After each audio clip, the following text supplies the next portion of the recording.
আমি 18 বছর আমেরিকা ছিলাম, তারপর দেশে চলে এসেছি। যখন আমেরিকা ছিলাম তখন সবসময় বন্ধু বান্ধবদেরকে বলতাম যে আমি দেশে চলে যাব। তো আমেরিকায় আমার যে বন্ধু বান্ধবরা ছিল তারা আমার কথা বিশ্বাস করতো না, বলতো সবাই বলে, আসলে শেষে আর কেউ যায় না।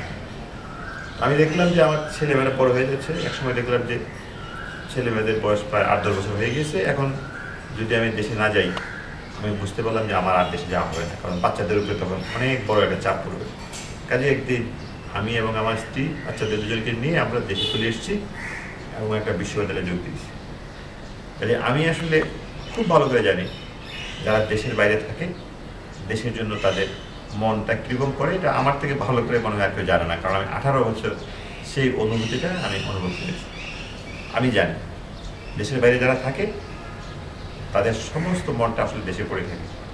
যাদের ওই দেশে জন্ম হয় তাদের কথা ভিন্ন, কিন্তু যারা এদেশ থেকে যারা বিদেশে গিয়েছে, সেটা যুক্তরাষ্ট্রই হোক কিংবা ইংল্যান্ড হোক, ইউরোপ হোক, জাপান হোক, তারা কিন্তু কখনো দেশকে ভুলতে পারে না। আমি যেরকম দেশকে ভুলতে পারি নাই, আমি একেবারে নিশ্চিত এই মুহূর্তে যারা দেশের বাইরে আছে প্রতি মুহূর্তে তাদের দেশের কথা মনে করে, তারা দেশের জন্য কিছু একটা করতে চায়।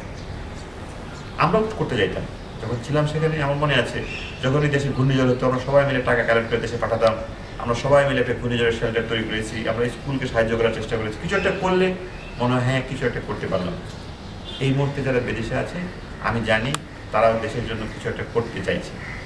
তো এই দেশে আসার পর তখন আমার রোলটা পাল্টে গিয়েছে। এখন আমি দেশে থাকি এবং আমার সব বন্ধুরা এখনও বিদেশে আছে, বেশিরভাগই বন্ধুরা বিদেশে আছে। এবং যখন আমার কিছু দরকার হয় আমি তখন তাদের সঙ্গে যোগাযোগ করি। স্পন্দন বি হচ্ছে কি ঠিক সেরকম আমার একটা বন্ধুর মতন একটা প্রতিষ্ঠান, যাদের কাছ থেকে আমি অনেক সাহায্য নিয়েছি।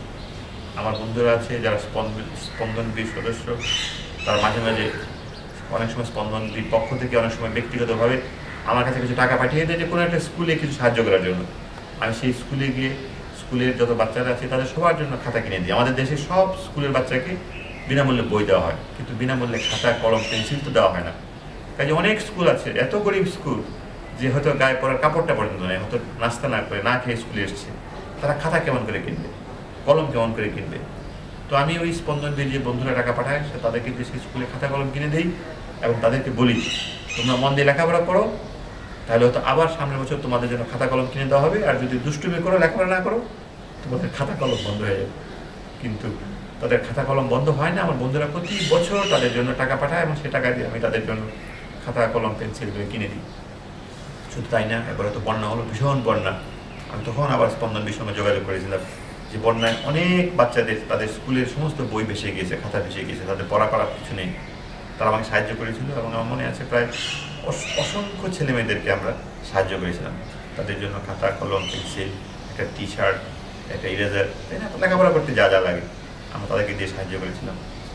কাজে এখন স্পন্দন বি অনেকটা আমার কিংবা আমাদের মতন আমরা যারা দেশে আছি আমাদের একটা বন্ধুর মতো একটা প্রতিষ্ঠান। আমাদের যখন কিছু দরকার হয়, মনে হয় যে একটু সাহায্য হলে খুব সাহায্য হবে, তখন আমরা তাদের সঙ্গে যোগাযোগ করি এবং তারা কখনোই আমাদেরকে বিমুখ করেনি। কাজে আমি যারা বিদেশে আছে আমি জানি আপনাদের সবার মনটা দেশে পড়ে আছে, দেশের জন্য আপনারা কিছু একটা করতে চান। আমি আপনাদেরকে বলি স্পন্দন বি একটা খুব চমৎকার প্রতিষ্ঠান। আপনারা এই প্রতিষ্ঠানের মাধ্যমে ইচ্ছে করলে দেশকে অনেকভাবে সাহায্য করতে পারবেন। আপনাদের সবাইকে অনেক ধন্যবাদ।